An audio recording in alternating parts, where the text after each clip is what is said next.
Hey guys, my name is Matsumo, and today I wanted to do another Did You Know style of video for Rainbow Six Siege. With the introduction of the Red Crow DLC, Ubisoft added in new mechanics, new gadgets, that have dramatically changed the way that we play the game. And so first of all, did you know that Echo's drone can actually stop someone from planting the diffuser? So Echo is already a great operator right now, but it takes it to the next level where if you notice that someone is trying to do some sort of action, they're placing a breaching charge next to a wall, Thermite is trying to get into the objective room, or someone is going for the diffuser and they're trying to plant it, if you disorient them and you time it right with Echo's drone, you can actually stop them from doing that action.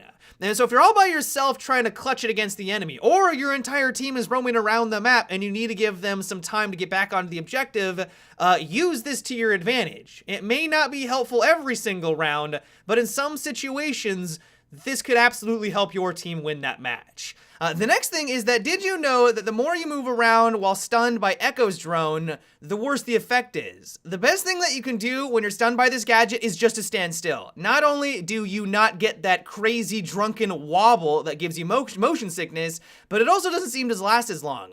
I have had moments where I was stunned by this drone and I would just sit there. The enemy would round the corner, assuming that they would have the advantage, and while they still do have an advantage, like don't get me wrong, you're still in a sticky situation here, because I stood still and I didn't run away like a coward and I just kind of accepted my fate and tried to wait out the effect, my screen was a little bit blurry. I wasn't going to have the pinpoint-like accuracy that I would hope for to line up maybe an easy headshot, but I was still able to take them out no problem by going for a body shot. And so if you are in a situation like this, just wait it out. Yeah, you're gonna have a hard time progressing on the objective, and that's the main function of Echo's drone. The more and more that I play this guy, the more that I realize that his job isn't necessarily to get free kills for your team. You're not flashing the enemy. Their screen isn't going white. They can still retaliate, but his job is basically to stop the enemy from getting onto the objective.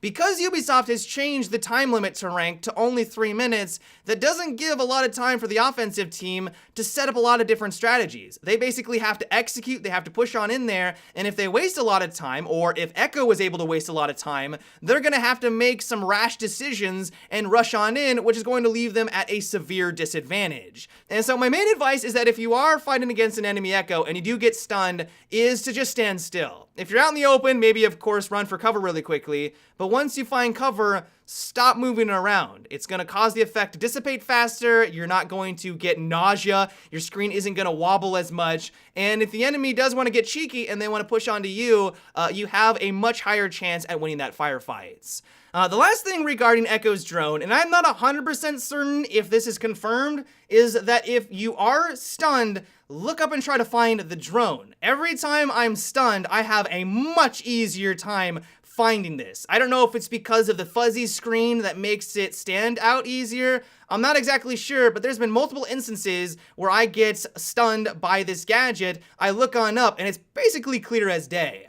And so once again, I'm not 100% confident with this. Maybe my eyes are just playing tricks on me. This might be a way that Ubisoft tried to balance out this gadget. What this means that if you're on offense and you get stunned, look on up. You might have an easier time finding it, but also if you're on defense and you are playing as Echo, as soon as you stun a couple of people, it might be a good idea to mosey on out of that room and situate your drone in another position so they can't take it out too easily. The next thing is that did you know that there is a cheeky way to get onto one of the balconies on Chalet? I'm sure a lot of you already know about the death ladder. The enemy can sit up there, and as soon as you try to walk on up, you get shot. You have no way of retaliating because, of course, you're going through an animation of climbing through the ladder, and the enemy pretty much gets a free kill. And while there's a couple ways that you can work around this, there's a spot that we talked about in a previous episode where you can shoot the enemy from way out in the distance. There's also a way that you can jump onto that balcony from another balcony. Now, this was pointed out to me by one of my subscribers, and I think that they had more success with this than I did. But if you make your way on over here and you angle yourself just right and you spam your spacebar or your jump key, it is possible as a fast operator. You want to play as Ash or something like this. You don't want to be Blitz or anything like that. If you're playing as a 3-speed operator, you can potentially jump on to the roof here and then on over to the other side. Now, I will admit that this is very challenging and it's probably not the intention of the developers, and this may be patched out in the future. But if you're skillful enough and you go into a couple of practice rounds and you go into a couple of custom games, you might get comfortable enough with this cheeky little vault mechanic and take someone out that is camping the death ladder. It's not easy. Like, I cannot stress this enough, but I did want to let you guys know that it is possible, and it might be a fun way at getting a couple of kills on Chalet.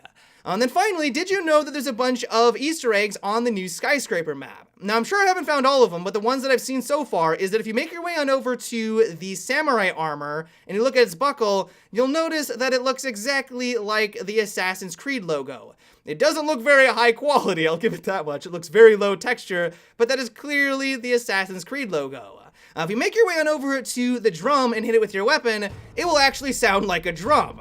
Of course, isn't going to be impacting the game at all, but it is a nice layer of polish. And then finally, and probably my favorite bunch of Easter eggs, is if you make your way into this room here, there's a bunch of them. Not only is there the game of Rainbow Six Siege, you can kind of see it there, but there's also an Assassin's Creed game as well. But then if you make your way over to the right shelf and you look up a bit, you'll notice that there's some sort of what looks like to be an anime siege, some sort of anime siege.